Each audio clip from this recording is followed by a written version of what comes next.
What is going on, freaks and losers alike? Welcome to episode 6 of Punches and Punchins. I'm your host, PTP Tega, LDSK Tega, retired rapper, retired filmmaker, video shooter guy. I don't really know what to call it. Yeah, the podcast is late. I apologize. I been sick, have a cold. If you hear me making some weird throat noises, that's why. Because I've been a little ill, a little sick, but it'll be okay. We will get through this. It's Tuesday. This episode's supposed to be up. Wow. It's Tuesday. This episode was supposed to be up Friday, which means the next episode is also going to probably be a little late. But I'm trying also a new format on YouTube. If it doesn't work, it doesn't work. It is what it is. I'm not too worried about it. But welcome to the podcast, episode 6. Punches and Punchins. Didn't think we'd make it. Do we make it to episode 10? We'll find out.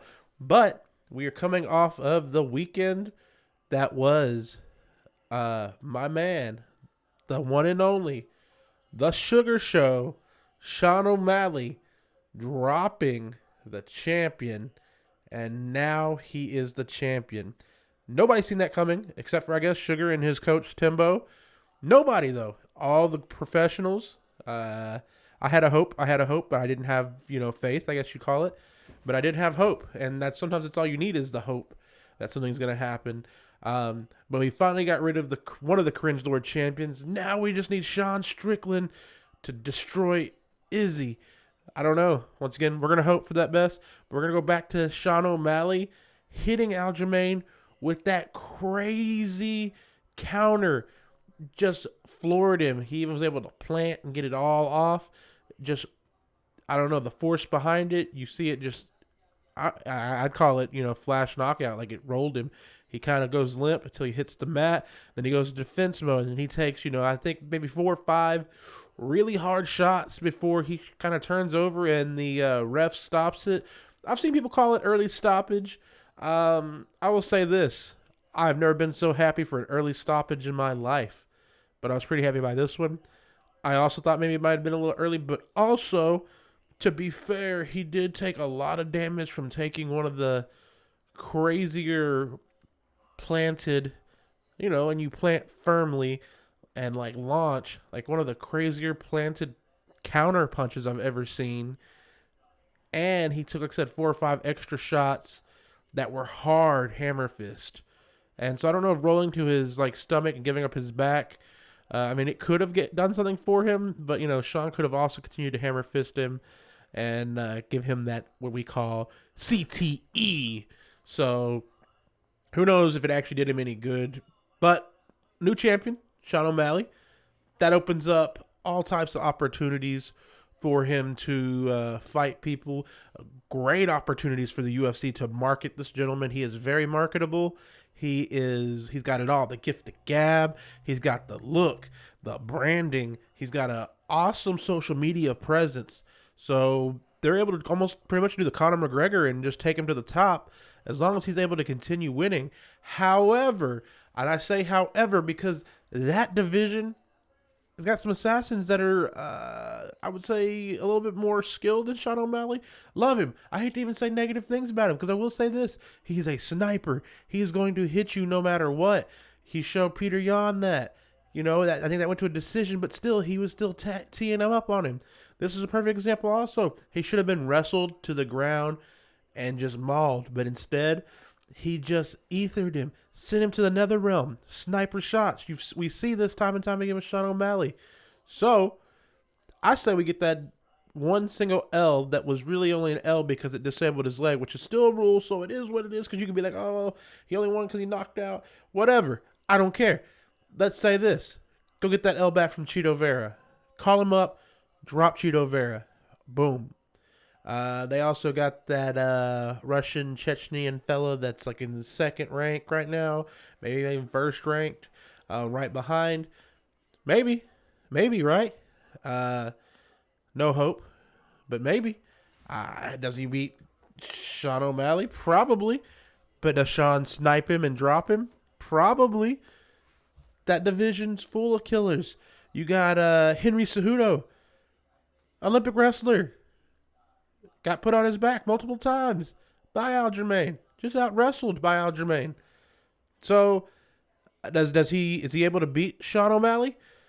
I don't know. Let's run it. Let's see. Let's see what happens if that little short man can manage to wrestle Sean O'Malley and hold him and just wrestle fuck him to the ground and just hold him. Or does Sean O'Malley also just hit him with a crazy punch and tee up on him? I don't know. I'm excited to see. I know Sean said his hands were hurting, which means he probably won't fight for a few months. I think he was eyeing, I think he said into September, beginning of November. I hope so, man. That'd be great. Get one more fight in before the end of the year and then go into next year also the champion. What a crazy life that dude's had, and like a rise to stardom. A lot of it off of his own back. But hell yeah, dude. That's amazing. Also, new news. Call of Duty announced the new Call of Duty Modern Warfare 3. They made an announcement that the maps on Call of Duty are going to come with the Modern Warfare 3 ones. The new game are all going to drop when the game comes out with remastered Modern Warfare 2 classic maps. I say remastered. I don't think they use the word remastered, but we know they're going to be remastered. If you are one of those freaking losers like I am, who you knew where every little cheap glitch, head glitch spot, whatever weird little micro pixel of an area is that you could snipe through, you can guarantee they're going to fuck that shit up for you and not have it in the game. They're going to change where certain things are. But right now they are saying, I think it's 14 original Modern Warfare 2 maps are going to be for Modern Warfare 3 when it launches. That's right. We're probably getting a state. We're getting High Rise. I know people loved High Rise. I loved High Rise. I was screaming for them to release it during this game. Even better, drop it with Modern Warfare 2. We're going to get Terminal again, most definitely. Rust? Do we get Rust? I don't know. I hope so. I haven't seen the whole map list, but they said it's the original maps from Modern Warfare 2, so I'm going to say yes. Great. Amazing. Hype for it. However, remember when they said Modern Warfare 2 was going to be on a 2-year game cycle? We're seeing exactly what I said was going to happen. They were going to develop this game to be on a 2-year life cycle. They didn't realize they could milk you for $70 more and release the exact same game, reskinned, like they do always. Always. And you're going to buy it for $70 more. I am. I know I am. I'm not, any saint to that. However, let's not pretend that this isn't another corporate greed move, but it's smart from a business standpoint. You get all these Call of Duty stands and nerds like myself who are going to get it no matter what. And now you've told us, hey, you wanted reload canceling? Yes. Yes, you want reload canceling. Do you want slide canceling? Yes, you want slide canceling. Do you want to shoot faster while sliding? Yes. You know all the things you loved Call of Duty for that we took away in this game, and you've asked us every single season this year to bring it back? Yes. We fixed that. But you're going to pay $70 and you can have it all back. I did see rumors, however, that they are taking away one-shot kill throwing knives. No. Why? Why do that? That's pointless. It's a throwing knife. It takes enough skill already. Why take away one-shot kill throwing knives? Remember they had the throwing stars in Warzone? I think they might still be in there. They weren't one-shot kills. I don't know if they are even patched to be one-shot kills again. But they weren't when they first came out. I used them once, hit a guy, and was like, oh, what the hell? Why would you even use this thing? That's what they said is, according to, I think it's Charlie Intel, that is supposed to happen with the throwing knives. Surely not. Surely not. But I mean, once again, they're going to fix some things. They're going to fuck some things up. Hopefully, Sledgehammer, who's the ones producing this Modern Warfare 3, God willing, Allah Akbar, that they will fix it. Or if it comes out like that and people don't like it, maybe, just maybe, they will introduce a patch into the game that will allow it to be a one-shot kill again. Wow. Hopefully. Still waiting on that Nicki Minaj skin. I think we're supposed to still be getting a 21 Savage skin. It's the middle of the month. Still nothing. Still nothing from it yet. I haven't logged on to Call of Duty today yet. It is the 22nd. It is just after the noon, 12:21. Just finished my noon prayers. Jumped on the podcast. Wasn't going to get one, but I figured get it done, get it out of the way. Going to wait on the gameplay from Path still. But once he gets the gameplay up, we're going to have this podcast also available on YouTube. You won't have probably the first 5, but you're going to have episode 6 and every episode after that, as long as I can get some sort of gameplay going for it. But that's what we do here.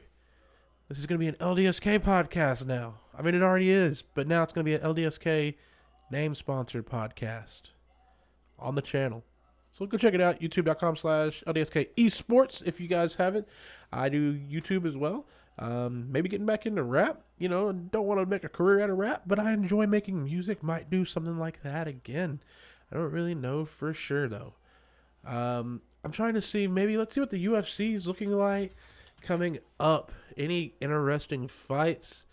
Wait a minute. We didn't talk about the Wei Zhang fight. Wei Li Zhang, however you say her name.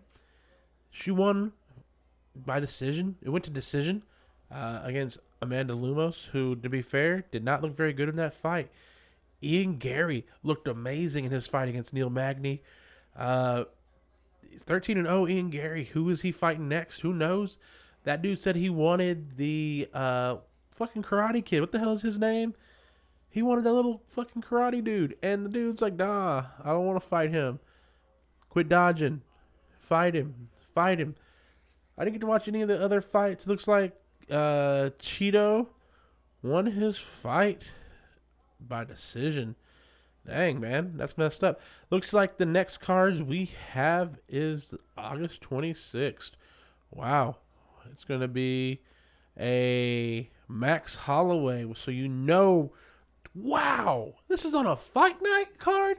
Wow. Okay. Max Holloway versus the Korean Zombie. Things about both these fighters is they continue to come forward no matter what. Max Holloway is going to have tons of output. The Korean Zombie, as his name states, he's going to keep coming forward. What a great fight. Man, that's a crazy lineup. I'm surprised they're doing that on a fight night, but I guess they needed a good card. The rest of these people, whatever. But I will say that the second card on that, the co-main, is Anthony Smith versus Ryan Spann. Go Anthony Smith, See another fight night right after that. Cyril Gain versus Sergey Spivak. And Manon Ferret versus Rose Namajunas. I didn't even know she was coming back. So, looks like they got some good ones. And then, finally, all the way till September 9th, man, Izzy versus Sean Strickland. Tai Tuivasa versus Alexander Volkov. Justin Tafa versus Austin Lane. Tyson Pedro versus Anton Turkaja. And that's it. Wow. So, it's good cards coming up. I kind of want to see that Max Holloway Korean Zombie fight. Seems like a really good fight to watch, man. I don't know. Once again, we have to go with Max Holloway on this, but the Korean Zombie is no slouch. I've seen that guy fight, and he's one of those just keep coming forward, drop you, keep coming forward. So, I've seen him take worse beatings than that dude that Sean O'Malley fought that also had colored hair. That dude was a human punching bag. But I don't know. It's man, what an exciting time to live, right? What a really exciting time to live. I will say that I'm going to be going on vacation. I think I said this last podcast. But I do plan on trying to at least release another episode while on vacation. Might go live on vacation. You guys need to follow me, twitch.tv/LDSK_Tega. Also on Facebook, I am LDSK Esports. I will also be on YouTube on the LDSK Esports YouTube page. But follow me there if you want to see it. And Ukraine-Russia news. I guess you just call this like international news. Remember we were looking for Wagner Group's Prigozhin? And we were like, where the hell is that dude? Is he dead? Has he been gulagged? I thought I heard he was going to be running for president of Russia. Apparently not. Come to find out, this gentleman released a video since that's happened. He just dropped a video. It's him in what appears to be Africa, and he's claiming that he's there in Africa to I don't know. He's there on the behalf of Russia. I just let out the biggest sigh because it's just one of those like, man, what are y'all doing? What are y'all doing? But he's there in Africa to help out the Russians, and Africa's got its own destabilization issue it's going on. But apparently Moscow has just been facing lots of drone strikes and whatnot. But the Ukraine are supposed to be getting a bunch of jets now. Is it 42, I believe? I can't remember the exact number we're giving them. Somebody's giving them. I don't think it's U.S., but U.S. had to sign off on it. Some jets to help them with their air superiority. That means they're going to get to see what it's like to fight the Russian anti-air with more than just drones, I believe. Once again, this could just be me talking out of my ass because I'm not over there. But we'll see if the F-16s can survive the Russian anti-air defenses. They really haven't, from what I've seen, small gains on the front lines. Really, all eyes right now on a lot of my social media stuff that I follow to like kind of stay up to this thing is the Africa thing. Like at first, Africa, they're having some sort of civil war type situation over there. They had captured the African president, held him hostage. What I'm going to call the rebels, because I don't know the exact terms. They might not be rebels, they might be, but I'm going to call them rebels. They captured the African president, pretty much was like, we're going to kill him. Unless he can tell us where his money's from. I guess he's not dead. I'm not really sure. At first they were threatening the U.S. The U.S. was like, yeah, fuck out of here. Now they're like, yo, we like the U.S. And France was like, nah, we're out of here. Now they're both saying what they want the U.S. and France both to stay there and help come, I guess, to a peaceful understanding. So a lot of back and forth, a lot of politicking. Once again, I'm in that. I don't really understand how that plays into the global economy and the global scale of things. So I don't know how big Africa is going to be a part in our thing, other than the fact that Russia's there is the only thing. And if Russia's there, they're going to tell us we need to be there to stop the Russians. So I feel like that's where that's going to go. A lot of Ukraine drones downed over Moscow, which, like I said, they've been hitting Moscow pretty heavy to try to hit these what they call military points. I don't know. Sounds like terrorism to me, but we've done the same exact thing. Apparently, a drone strike destroyed a Russian supersonic bomber. That was announced 14 hours ago. So we are seeing, actual things happening to Russia, but Russia's kind of playing it off like it's no big deal. Apparently, they're saying that the drones were launched from inside Russia, which to me is like a no-duh. You already got people who don't like Russians living in Russia. Not necessarily Russians, but, Putin and whatnot. So, yeah, it's going to be pretty easy to find people who I think are willing to kill people, military operators. I don't know why I can't talk now. I haven't even hit my vape yet. Maybe that's why. Maybe I need to... Either way, I digress from that. Yeah, so a lot of disdain over there. It's a good thing I'm an American, live in America, and have to just deal with the normal American terrorism, right? Other news. Apparently, the Musk Zuckerberg thing is off the table again. I've seen that Elon is stating that he may have to have surgery on his neck and back, I believe it is, which just means it's probably going to push the fight back, which we kind of didn't think was going to happen anyway, because when are any billionaires ever going to get into any type of ring and throw punches or grapples? And it was supposed to be for charity, blah, blah, blah, blah, blah. They had already figured it out. They apparently had Dana ready to do something official. And then I seen a bunch of hoopla back and forth. And now I'm seeing Elon saying he went and got some sort of scan done to make sure that he was physically fit enough. And they found that he might have to have surgery. So probably not going to happen, right? I don't think so. I don't think we're going to see it happen. Well, guys, that is this week's episode of Punches and Punchins. I got to do research for next week's episode because I don't know what we're going to talk about. My life's been boring from getting sick and healing up. I do want to say thank you to anybody and everybody who's watching this podcast. A big thank you to anybody who shares this podcast with a friend, family member, enemy, demon, angel, whatever. Thank you for sharing it. Thank you for checking it out. I'll see you guys next Friday, maybe. Maybe it's next Tuesday. We'll see. But next Friday for sure. This Friday coming up, actually. Dang it. But thank you for checking it out. And later.